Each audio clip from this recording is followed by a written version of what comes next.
Dream. This is a show where writers talk about how they write their books, how they publish their books, and how they market their books. You could find us on YouTube. Just search my name, Linda Maria Frank, and click on my picture, and all of the interviews will come up. If you're interested in reading and writing and Long Island authors, we have about 200 of those authors. Lots of advice, lots of interesting, um, lots of interesting books. You can find us on Facebook. Just look for The Writer's Dream, and we are on Cablevision on Thursday afternoons at 2:30 on channel 115. So we are all over the place. Anyway, my guest today, this is an exciting one for me, is Maria Teresa Hart, who has written a book called Doll. Okay, her background is she's a writer and editor. Her book, the book Doll, is part of a series known as Object Lessons, which she will talk about. It's published in partnership with an essay series in The Atlantic, which is a very prestigious journal, and her articles have appeared in the New York Times, The Atlantic, Vox, The Washington Post, and Teen Vogue. You are an impressive lady. Oh, thank you so much. Well, thank you for having me. I'm absolutely thrilled to bits to be on the show. Good, good. It's a fun show. So tell us about Doll. What inspired you to write about dolls? Yeah, so I didn't come out the gate thinking I need to write a book about dolls. I actually, as you mentioned, it's a book series, part of an essay series as well with The Atlantic. So I actually started with the essays. As a writer, I started writing these essays that were deep dives into different objects. I'm a journalist by trade, and so I really love being able to take a single object and do a deep dive on it, and really capture all of the cultural significance and the history, the hidden history behind it. Something as common as an umbrella can have this very profound history that you just don't expect. So I started with that, and I did two different objects. I did hair dryers and bidets, of all things. The Ah, bidet essay actually went viral. But I I have did to that say, as when I well. wrote those, I did an essay on them, and I was like, I'm done. I don't need to write anymore on these topics. I've really said what I wanted to say. And I had been hoping to do a full-fledged book for this series. And so I was really casting about for a topic that felt juicy, that really had a lot of stuff to unpack.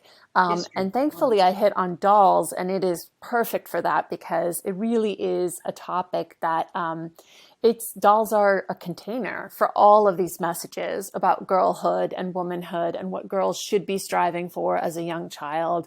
And one of the epiphanies that I had when I was writing this is I realized, I have never had a conscious memory of time before dolls. My entire conscious life, my ideas of girlhood and womanhood have been shaped by dolls. I don't know a life without them. And I think that that's actually incredibly common for people that grew up playing with dolls. Their entire lives, they have had this as an influence, whether it's a strong influence or weak influence, it was there. So that Yeah, to me is incredible. yeah, I agree with you. I'm thinking myself, I do have memories before dolls. They have Mm, to do with a lot of different things. I actually remember things about World War II, which I was just really a toddler, a wee tot at the time. So yeah. that amazes me. But this doll in particular that I have here is the only one of my four dolls. I only had four dolls. These were Hmm. back in my childhood. You got one present for Christmas and one present for your Yeah. birthday. You didn't get 9,000 things and Yes. whatever. So she's the only one who survived. And actually, I'll quickly tell you, there's an evolution there because the first doll I had was sort of a life-size baby doll called a magic Mm, skin doll. But its skin was rubber and its right. head was this, whatever this composition is. Yeah. So eventually what happened was the head was too heavy for the rubber and the head came off. Mm. So I, I didn't save her. It met with a bad end. And then the next doll was a mama doll, and a mama doll had a Hmm. cloth body and it had wooden arms and legs and a beautiful Mm-hmm. face, and you turned it upside down and went, Mama. And Ah, then right. she was the third one. The fourth one was a Tiny Tears. And Tiny Mm-hmm. Tears, you filled this little receptacle with water and she cried. Ah. Why you want Yeah. to cry is beyond me. But anyway, but she's the only one who survived. And I think it's because my when I got this, there's a story that I tell around Christmas time. I sometimes put it on my Facebook page. It's called Hmm. Santa and the Parcel Post. And what it was the year I got her, Parcel Post was on strike. So I never got her at Christmas time. I got her like three Mm. weeks later. And my aunt made all of these clothes for her, and that I think that's why she was saved, because I saved the clothes and her. Yeah. So, but she influenced me. Dolls influence. I love my dolls. Yeah, yeah. I mean, it's amazing. This is one of the true joys of having written this book is how many people start to tell you their stories about their dolls. It really is usually a very emotional story or something that is foundational to their childhood. It can take up a lot of space because it's something that channeled our imaginations. I mean, especially as writers, if you are a writer and you had dolls, some of your first stories that you told yourself and the worlds that you built were around these dolls. So they really are something that still hold a ton of emotion. And one of the funny things that I find doing book events is that people will come up to me and tell me, oftentimes for commercial dolls that have a lot of different, categorization Mhm. and sort of built-in personality with them. Like I'm thinking specifically of the American Girl dolls, although this happens with a lot of different doll manufacturers.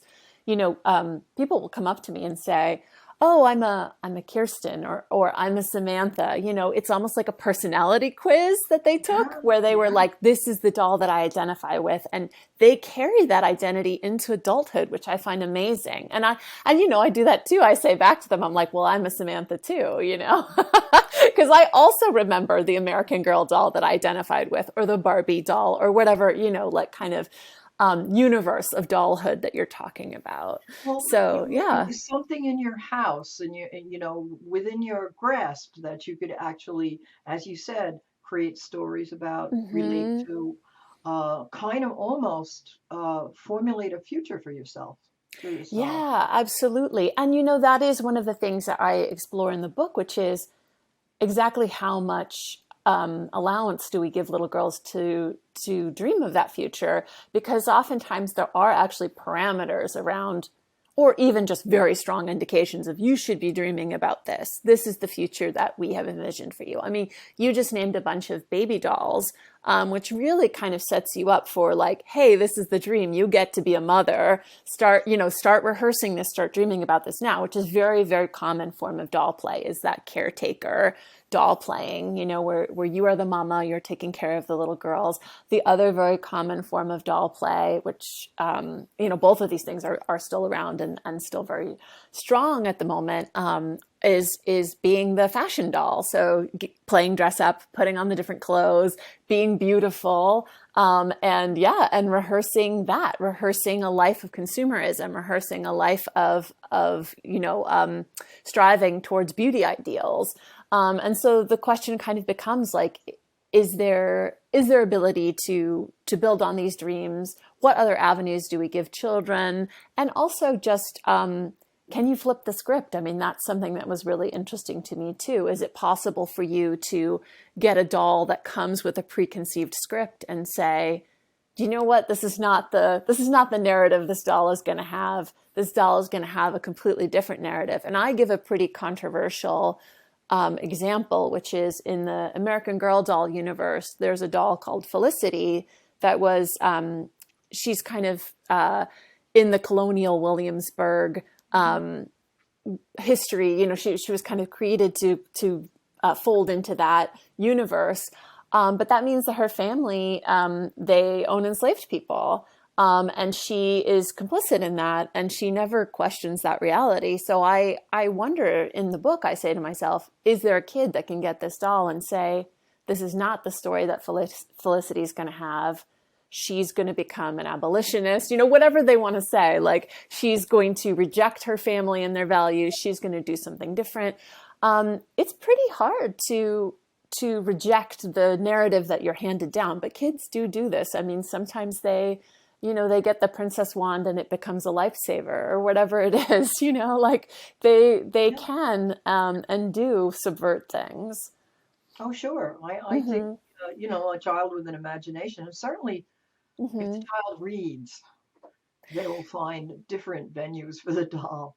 Uh, Yeah, yeah. Although the American Girl dolls, they came with books. So that's another yeah. kind of thing where it's giving you the kind of the guide rails for like this is the narrative for the doll. And it really is up to the child, I guess, to rebel against that if they see the path. I didn't. I accepted whole cloth the narrative that came with the doll that I loved, which was Samantha. I Because you chose her. I did. And that's another thing that toy companies encourage is this full identification with the doll. They do want you to feel like your identity is wrapped up in that doll. And that encourages something else I explore, which is twinning. So a lot of toy companies, they've bought into this as well. They realize people want to be kind of have that twin moment with their dolls. They sell clothing where you and your doll dress up the same. They give customizable dolls where you can pick their eye color, hair color, even stuff like freckles or braces or any of those things, hearing aids, anything that might be particular to you, you can bestow to this doll so that you can be twins going through the world together. Which gives you a sense of solidarity and representation, of course, which is wonderful. But it also, again, it can sort of limit your imagination and maybe even limit your empathy if you're playing with toys that look exactly identical to you. Are you really exploring other lives and other identities that have nothing to do with you whatsoever? Maybe that's another limitation on play.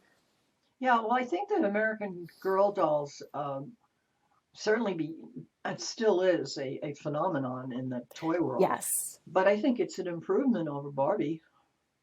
Yeah, I mean, there's a lot of stuff we can get into with Barbie. She's a Oh my God. complicated girl. And of course, her movie's coming out in July. Oh, right. And that was actually a stroke of luck for me as a writer because I was off in my corner on my laptop writing my manuscript for this book. And I like to think the director for Barbie, Greta Gerwig, was off in her Brooklyn apartment somewhere typing out the script for Barbie. And lo and behold, my book came out. And then they announced, hey, this movie's also coming out. I mean, for me, it is a blessing because it'll be a moment where I can build some awareness on that in the media. And that's really a boon for me as a writer commercially. But that was truly a stroke of luck. I had no clue when I proposed this book that would be something that's happening. And actually, it is the first wave, possibly, of a couple doll movies that are coming out because there's also a Polly Pockets movie that's coming out after that. So dolls are having their moment for sure with adults and with kids. Well, I'll give you a piece of advice that I think Mm, might be right really work for you.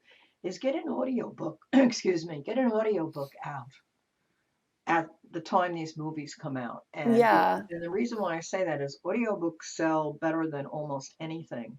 Hmm. And if you choose, you may do your own voice, but if you choose a voice that kids can really relate to, that book's really going to sell. Yeah. So that is not my decision alone. Of course, it's mine and the publishers. And Mhm, that's a bit of a conversation. I know not all object lessons books become audiobooks. It's really, mhm. I believe, dependent on sales. But I do know of another author in the series that had an audiobook, and she did go through that debate of, am I gonna be the voice of this book, or is someone else gonna read it? I have no ego about my voice. I'd far prefer someone else to read my book. I'm I think not the same necessarily thing. a good, whatever, Yeah. like very beautiful voice in terms of all of that. So I'd happily turn it over to pro. But yes, I agree with you. I'm a huge audiobook fan, and I love it. I mean, I just love the ability to be able to read while going for a walk or driving. It's lovely. What was the most surprising thing that you learned in doing the research for this book? So many things. Oh my gosh. It was surprise after surprise. And I have to say, I hope that I give that to the reader because that really was the experience I wanted them to have. I wanted to set up something that felt very familiar, like a Barbie doll. And then you think, oh, I know all about this. I know what Barbie is. I know when she came out into the world, when she was, like the type of impact she had, all the feminist debates about her, etc. And then as you turn the page, you realize, oh, I don't know this about her. And then you turn the page again and you're like, ooh, I definitely didn't know this about her. So I really wanted it to be like the layers of an onion. You're peeling it away and you're getting those revelations as you go through. And one of the things that I think surprises people quite a bit about Barbie, that I get into in the book, is that she didn't start out in the US. She actually started out as a cartoon strip in Germany, that she was in the tabloids. The cartoon strip was billed to Lily. Her name was Lily in the cartoon. And she was very targeted towards men. She was kind of a coquette, and maybe in today's wording we would call her a sex worker, but she very much used her physical charms and her fast wit to get by. She was kind of like a Mae West for Germany in a way.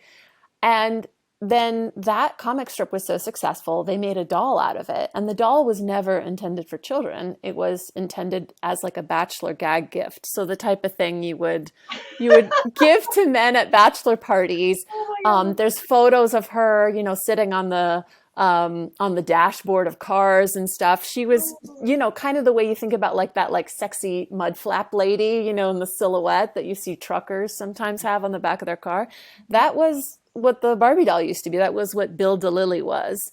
And then what happened was that Ruth Handler, she was the head of Mattel at the time, she went on vacation in Europe and she spotted the doll and said, this is a toy that little girls would love, because at the time there was a lot of baby dolls, but not a lot of fashion dolls, not a lot of dolls that would allow for girls to play out that fantasy. And Ruth was very smart. She recognized that what girls were doing at the time to kind of satisfy that urge was they were playing with paper dolls. Paper dolls were massively popular, and they were very accessible. They were a hugely successful toy. And so she realized there was no kind of three-dimensional paper doll in the market at the time. There were a couple, actually, some fashion dolls that were not quite to the scale that Barbie was, bigger. But yeah, so she brought Lily over. She basically changed her name and changed almost nothing else about her. And that's why everything about her still reads sex bomb, is because she was basically, created for the male gaze and then imported straight over into little girls' toy boxes. So that is one kind of revelation that I like to lay out for people, is that origin story of Barbie, which I think explains quite a lot as to like maybe our reactions to her, or just why there's this kind of disconnect about her. But there's all kinds of revelations like that throughout the book, things that feel like that are just hidden histories, forgotten histories about dolls. One of the things that I dive into, which you might be familiar with, is Kewpies. But Kewpies were a phenomenon. There was an avalanche of consumer goods when it came to Kewpies. They were just like a mania. And now they're pretty much forgotten. I mean, they certainly would qualify as being the it toy of its time.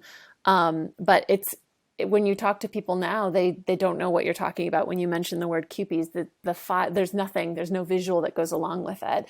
And they also had a very radical origin story, which I get into, because their creator, Rose O'Neill, she was just like a woman out of her time. She was twice divorced. She never had children, and this was during the the Victorian Edwardian times.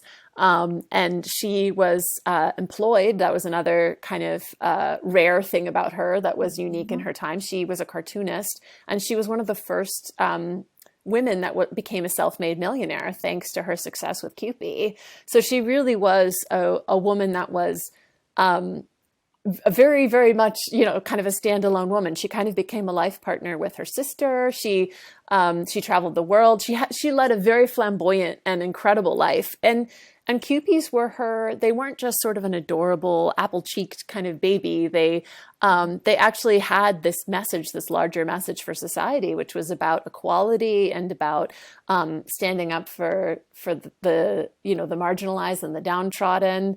And she had these kind of moral tales woven into her cartoons and into her little dolls that were all about protecting the innocent and the vulnerable. And that was also a pretty radical story to tell at the time, because this was a time when legal protections for children and for even for animals just really didn't exist. So when she told these stories about, hey, let's rescue these children from being beaten, let's rescue, and she also dove into matters of race, which was again like something that was almost untouched at the time. Was she British or American? She was American. Okay. Yeah, she was American. And she moved to New York, but actually she spent a lot of time. Oh my goodness, well, it was I want to say it was is not Nevada, but yeah, she was kind of in Middle America for quite some time, leading her radical life as it was. Yeah, that's an interesting story. But in your research, did Hmm. you find that there is definitely like an evolutionary trend of how dolls and girls relate to one another? Is there a change? Is it the same kind of thing, or Yeah, is it different interesting. I girls? mean, I think I think it's evolved so much less than you would expect. And that's both kind of reassuring and depressing. It's Yeah. reassuring in the sense that I find it incredible that there's always been this urge to create anything and make it a doll. If you lack resources, you will take any found object and try to turn it into a doll. A spool of thread, a wooden spoon, bones, corn cobs that have been chewed on, rags, whatever it is. If you don't have the means, you're still going to make a doll because that's how badly you want it. And I think when you go back through antiquity, you see evidence of dolls. Mm. And so it really is this human impulse that has existed as far back as we can go, really to the time where we're starting to make tools and then we're starting to make dolls. So it's something that feels so incredibly human. And the other thing that I think is so interesting is that, again, like there maybe were not such a hard division on like this is a toy specifically meant for a child, but what would happen is that an object that was maybe for another purpose would become a doll. So I talk about how the church would sometimes get angry because the clergy would sometimes, or even the parents would of congregation would raid the religious figurines and pass them on to children to play with, Yeah. saying like, okay, well, maybe you don't have a baby doll, but you can have Here's a the infant baby that we Jesus have. to like rock in your arms and play around with. And so there's actually documentation of the bishops and stuff writing to the church saying, writing to the Pope at the time, and this is way back in the like 1400s, saying, you know, how can we stop this from happening? These little kids keep ending up with all our religious figurines. So there's that, and then there's also during the times of that specific era of the French Revolution, and that period, there's these little mini mannequins that get sent around Europe, and this was basically the pages of Vogue at the time, if so to speak. There were no fashion magazines, so what you would do is you would copy a dress in miniature on a tiny little mannequin, Oh, and you would send it around. You'd send, from France to England, maybe you'd send this little mannequin on its voyage, and then it would arrive to the aristocracy there, and they would copy that dress. Well, that little mini mannequin didn't have a purpose after that dress was copied. So that would also get passed down to the children that would just play with it and treat it like a doll. So this is one of those things where I think there's the impulse is there. No matter what, you can't suppress the desire to make dolls and have dolls in our lives. On the other hand, I don't necessarily see that we are becoming more and more enlightened in the way that we present dolls. We make an effort, we make a valiant effort, and I think one of the things that we have to think about is that toy companies are companies. They're in the business of turning a profit. They're not altruistic. They want money. They are doing this not out of the goodness of their hearts, but because it sells. And so they're not interested necessarily in pushing the needle on social change, which can be really disappointing. And I think you see that particularly, let's say, in issues of race, and in any, any other kind of social change that's happening on a larger scale. They're very late to the party. So the Mhm. example I give is that the first Black Barbie that was ever created was 1980, which I is know, way after the civil rights movement. Basically, when it was a safe bet, right? A safe right. commercial bet to like manufacture this doll. And certainly there were other sort of sidekick character dolls that Mattel made, Francie, for example, that were black dolls. But the first actual Black Barbie, the first moment where she gets the headlining role of Barbie, that didn't happen until 1980. So that's disappointing. Yeah, I think in general, there has been some progress made, but I think that dolls still have a very sexual connotation in that Mm-hmm. they prescribe what you Yeah. what girls should think, and also they are behind the times. We have about a minute left, Okay. Lightning believe it or round. not. Did anybody ever call you doll? Yes. Do you know they did? And I took it as a huge compliment at the time. I Really? actually, yeah, I mean, I still do, frankly. Sometimes I'm at my local diner and, the wait staff there will be like, here's your order, doll. And I'm like, oh, I still love it. I mean, here's the thing is I critique, but it comes from a place of love, obviously. I'm crazy about dolls. I still love them. And I still think, doll in itself is a fun thing. So sometimes I feel like a nagging mother that I'm just wagging my finger saying, you can do better. So that's really where it comes from. Yeah, and you have to consider the source, and you have to Yes. realize that what girls think about dolls has to do with what they learn in school and what their parents tell them. So the Yes. doll can be a very neutral object depending Hmm. on the child's atmosphere Yes. and Yes. environment and learning. But this was fascinating. I really so enjoyed talking to you about this. And Oh, I love talking about it.